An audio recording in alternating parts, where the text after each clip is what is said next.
نحمده نصلي على رسوله الكريم اما بعد فاعوذ بالله من الشيطان الرجيم بسم الله الرحمن الرحيم من احياها فكأنما احيا الناس جميعا قال النبي صلى الله عليه وسلم اليد العليا خير من اليد السفلى صدق اللہ العظیم۔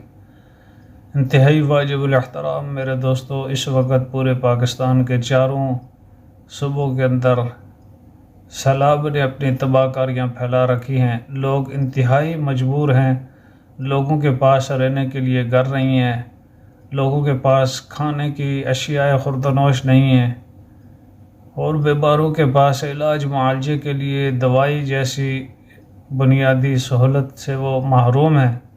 آپ تمام احباب سے میری گزارش ہے کہ آپ جہاں کہیں بھی ہیں، بڑھ چڑھ کر اپنے حلال اور طیب مال سے متاثرین سیلاب زدگان کی امداد فرمائیں۔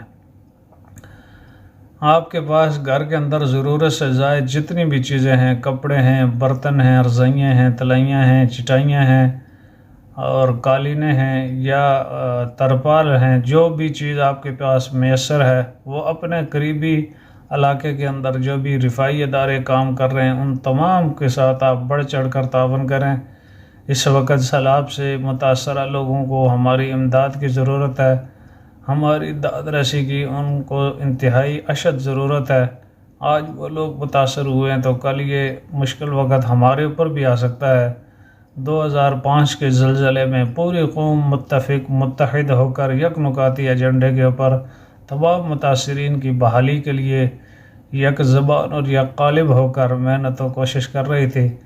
تو یہ مشکل وقت ہے، انشاءاللہ العزیز یہ مشکل وقت ہمیشہ کے لیے نہیں ہے، یہ ختم ہو جائے گا۔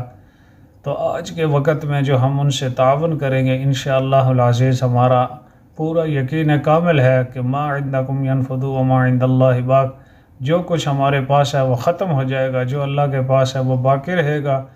ہم بڑھ چڑھ کر کوشش کریں گے کہ سیلاب سے متاثرہ لوگوں تک اپنی ضرورت سے زائد کی جو اشیاء ہیں وہ پہنچانے کی کوشش کریں۔ اس وقت انہیں خوراک کی ضرورت ہے، کپڑوں کی ضرورت ہے، سر ڈھانپنے کے لیے ان چیزوں کی ضرورت ہے، تو کوشش کریں کہ یہ چیزیں ہم متاثرین تک پہنچیں۔ اللہ تعالیٰ آپ سب کا حامی و ناصر ہو، اور سیلاب متاثرین کا اللہ تعالیٰ حامی و ناصر ہو، ان کی بحالی کی جلد از جلد صورتیں مقدر فرمائے۔ جزاکم اللہ خیر و احسن الجزا۔